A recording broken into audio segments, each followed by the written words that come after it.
Fait que ça va casser pour une couple d'années, ça, tu peux me dire? Si ça casse, ça va casser.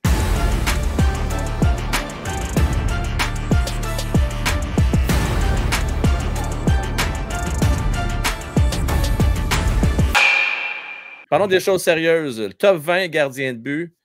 Puis là, écoute, je vais laisser l'honneur à Cédric de nous dire le top 10 et nous parler des gardiens de but qui appartiennent au Canadien de Montréal. Et là, il faut le préciser, on parle de gardiens de but qui ne sont pas établis dans la Ligue nationale de hockey. Donc, ils n'ont pas joué à suffisamment de matchs pour considérer que c'est des NHLers. Ced, on te laisse la parole, on vous écoute. On a une longue liste de 20 gardiens de but. Puis là-dedans, là, ça remonte jusqu'en 2018, juste pour dire comment c'est difficile pour un gardien de s'établir. Là. Il y a un gardien de but qui a été repêché par Colorado en 2018, qui est 16e. Bon, fait que sinon, on y va avec la liste. Premier, Jesper Wallstedt. Je pense qu'il n'y a aucun débat là-dessus. Deuxième, Yaroslav Askarov. Puis, troisième, eh bien, messieurs, Jacob Fowler. Déjà. Tu me parles. Ça, c'est intéressant. Très intéressant. Très intéressant. Fowler qui s'est rendu en finale du Frozen Four, c'est ça? L'année passée. Donc, qui a eu de superbes performances. Donc, excellent gardien prometteur du Canadien de Montréal. Exact. Puis il faisait une paire aussi avec Trey Augustine dans le tournoi hivernal des U20. Donc, il est meilleur que le quatrième, Spencer Knight, en Floride. Meilleur que Devin Levi en termes de prospect, que Dustin Wolf aussi. Puis ça, j'ai un petit peu de misère parce que des Devin Levi, des Spencer Knight, des Dustin Wolf, ça a joué là, déjà dans la AHL. Oui, vraiment. C'est un peu intense, mais on peut dire qu'il est meilleur que Sébastien Cossa, 7e position, Trey Augustine en 8e position. Ensuite, on va vraiment dans un autre tiers. Là, on s'en va chercher des Drew Commesso, qui est avec Chicago en ce moment. Et finalement, le 10e, Michael Rabal, celui qui, en 2023, a été le plus haut repêché comme gardien de but. Puis tu vois comme quoi que on peut se tromper, malgré que ça reste très subjectif, hein, on s'entend. Moi, Rabal, j'aurais voulu qu'on le prenne en 2022. On s'est tourné du côté de Fowler. En 2023, excusez. C'est ça, 2023. Hein? C'est ça? 2023. On s'est tourné du côté de Fowler. Puis, pour l'instant, Rabal, ça a été, je pense, difficile hein, l'année passée. Oui. Puis, on le sait, Fowler, il a tout cassé, tout brisé. C'est un winner. Quel autre joueur du Canadien de Montréal qui s'est retrouvé? Y a-t-il un autre qui s'est retrouvé? Ça n'est pas. Ben, écoute, c'est sûr qu'on peut peut-être penser qu'Askarov, selon les rumeurs, viendrait à Montréal, là, mais sinon, pour être plus sérieux, il n'est pas dans la liste qu'on a ici, mais c'est un gardien de but à surveiller. On parle de M. Volokin, le gardien de but russe nous appartenant, qui n'a pas fait la coupure, mais écoutez, si ça continue, pourrait facilement être dans, mettons-le, entre 10 et 15 l'année prochaine. Ouais. Mais, très intéressant. Oui, c'est intéressant. Je suis le facteur russe qui fait qu'il n'est pas là. Après vous autres, les boys, on n'a pas eu assez d'échantillons. Exact. Le niveau de jeu aussi en Russie. Là. Le niveau de jeu de la ligue dans laquelle il joue, c'est quand même relativement faible. Ouais, c'est ça. Ça fait peur de. C'est comme Demidov en réalité, les boys. Je pense que c'était ça le point d'enjeu final entre prendre Lindstrom, Steneke ou Demidov. Moi, honnêtement, la MHL, oui, c'est peut-être faible, mais quand tu domines comme un Volokin le fait avec des moyennes de 924, 925, 930, ça n'a pas de bon sens. Là. Il est vraiment écœurant. Là. Fait que, je comprends pas. À ton avis, PO, tu l'as sûrement vu à l'œuvre.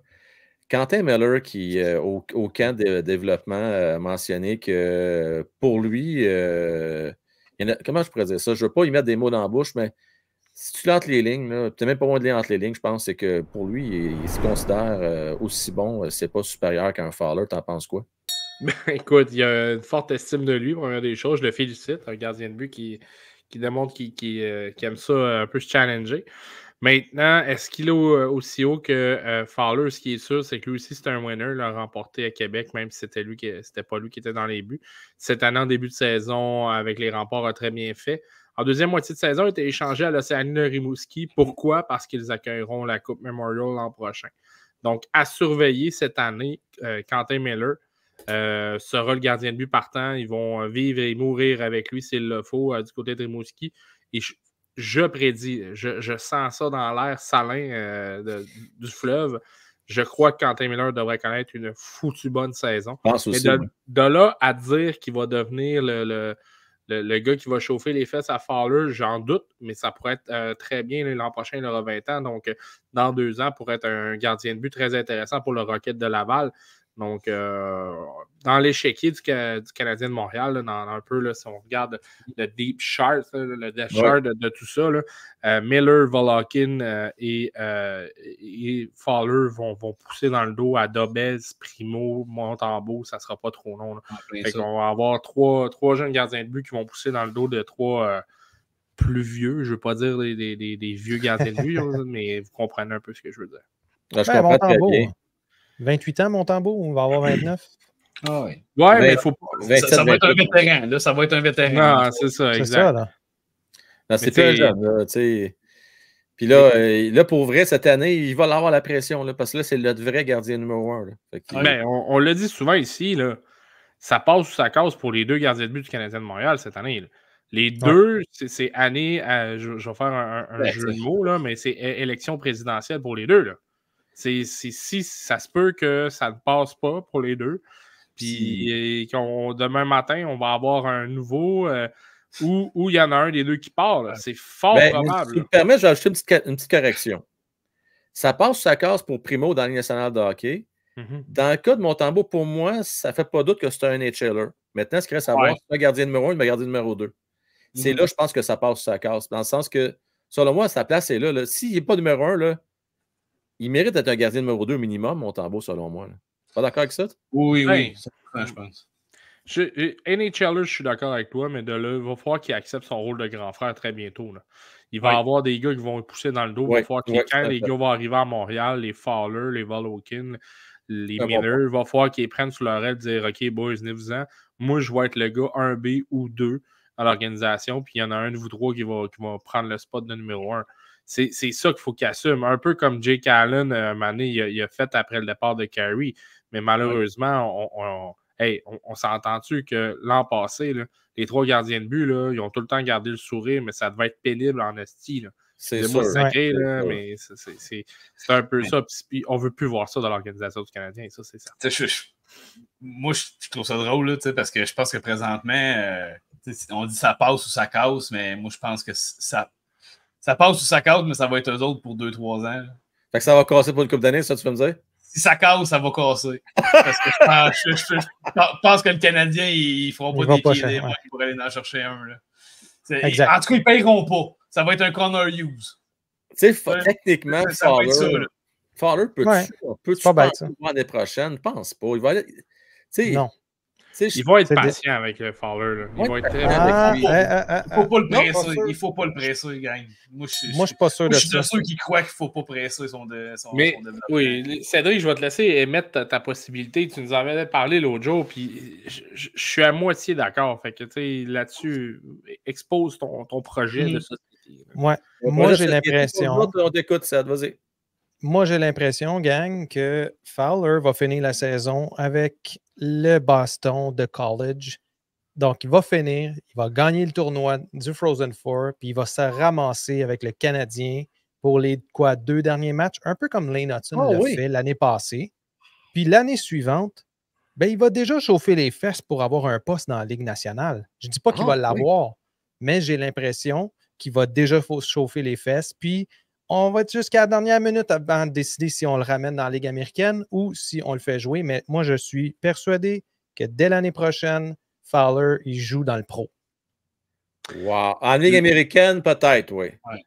Donc, tu sais, Cédric, ce qui expose, en fait, c'est un peu le plan. Puis, je ne veux pas qu'on commence à faire des comparaisons. Ce n'est pas le joueur que je vais vous nommer, mais regardez qu'est-ce que le Canadien de Montréal avait fait à l'époque avec Carey Price. On l'avait fait jouer la saison. Il avait connu une saison du tonnerre, avait remporté le championnat du monde junior avec l'équipe Canada, avec fini la saison avec Tri-City.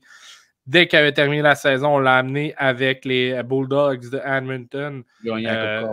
Voilà. Et l'année d'après, boum, on l'avait amené. Donc, je veux pas qu'on compare Fowler à Price, mais Non, c'est ça. ça rechange étrangement à ce que tu me proposes. Non, mais c'est pas de comparer les gardiens de but, mais les cheminements, il y a une possibilité à ce que le cheminement soit très semblable, en fait. Ben, il pourrait être rapide, non, parce que c'est un gars qui a vraiment une force mentale plus forte que la plupart des joueurs de son âge. Vraiment, donc, il est déjà mature, il est déjà prêt à jouer au niveau de la LNH. Maintenant, c'est son talent là, qui reste à développer, puis ses techniques, puis tout ça, mais il est probablement déjà là. Comme un Wallstead pourrait déjà jouer dans la Ligue nationale, un Askarov pourrait déjà jouer. Puis ces deux gars-là ont des gardiens de but qui étaient devant eux, qui pouvaient déjà faire la job, puis les équipes aussi étaient prêtes à aller en série. Le Canadien n'est pas prêt à aller en série. Il peut l'amener Fowler facilement l'année prochaine avec Demidov. Puis let's go, amusez-vous la gang, là. On commence là. Ça commence la machine. Puis d'ici 2 ans, c'est des séries, puis ça finit plus. On va avoir quoi, 5, 6, 7 ans en série. Écoute. Ça serait beau, là. Why not a cannot, comme on dit. Donc, avoir lequel entre les deux, entre Primo et Montembeault, va baisser pavillon en premier. Tu sais, Primo pourrait nous surprendre. On l'aime beaucoup dans l'organisation depuis très longtemps à Montréal. Même on écoute encore parfois aujourd'hui l'ancien entraîneur des gardiens de but, son nom m'échappe, Stéphane White, puis il le voit dans sa soupe. Lui, c'est pas compliqué. Dès qu'un gardien mesure plus que 6'3", on est en business. Fait que, anyway, tout ça pour dire, gang, c'était une belle surprise pour moi de voir 3e. Comprenez-moi bien, je suis vraiment content, mais qu'il soit devant l'hiver, entre autres, ça m'a un petit peu étonné. Je trouve qu'il y a des gardiens entre 5 et 10 qui sont peut-être devant lui, mais bon, regarde, on ne s'en plaindra pas. Pour une fois qu'on ne nous oublie pas dans ces rankings-là. C'est bien parfait. Je pense que son cheminement d'NCA l'a beaucoup aidé. Là, le fait qu'il s'est rendu finaliste dans une ligue relevée, là, ça l'a aidé. Là, vraiment. Oui, il y avait une très bonne équipe devant lui, mais il était une pièce importante aussi des victoires, autant un peu à la Vasilevski à Tampa Bay. Tampa Bay avait un club pacté à la limite, là, mais Vasilevski performait bien. C'était pas juste la cerise sur le Sunday. Là. Il faisait partie du mix. Ah non, tout à fait d'accord avec toi. 2021 m'a rappelé comment Vasilevski était un gardien dominant dans la Ligue nationale. La gang, juste mentionner, si vous voulez le voir en direct, c'est une rediffusion en fait. Ça a été fait en live le 17 juillet dernier. Je vous invite à vous abonner en tant que membre. Faites comme Sébastien, Philippe, Mick, entre autres, et Mario présentement qui sont avec nous autres, qui nous écoutent en live. Il y a des petits extras avant, pendant et après également qui sont réservés aux membres. Et si ce n'est pas déjà fait, je vous invite aussi à mettre vos pouces, liker, vous abonner et partager la vidéo qu'on vous rend disponible pendant la période estivale. Messieurs, merci beaucoup, PO. C'est toujours un plaisir. Et Julien. Yes. À la prochaine. Salut la gang. Mais si tu oublies la métropolitaine, là, les gars, puis si on se concentre sur la division Atlantique. Là. OK, les 8 équipes d'Atlantique. Donnez-moi une équipe d'après vous autres qui va finir pire que le Canadien la saison prochaine. Ottawa. Es-tu sûr de ça, toi, PO? Ah, honnêtement, j'ai. Ottawa, les 3 Buffalo. J'ai pas. Moi, je suis confiant en Hallmark. Ben, je te le souhaite, Ced, mais je vais être bien honnête. Là, je crois que Hallmark, tu le sors de Boston, puis ça va faire. Parce que justement, il faut.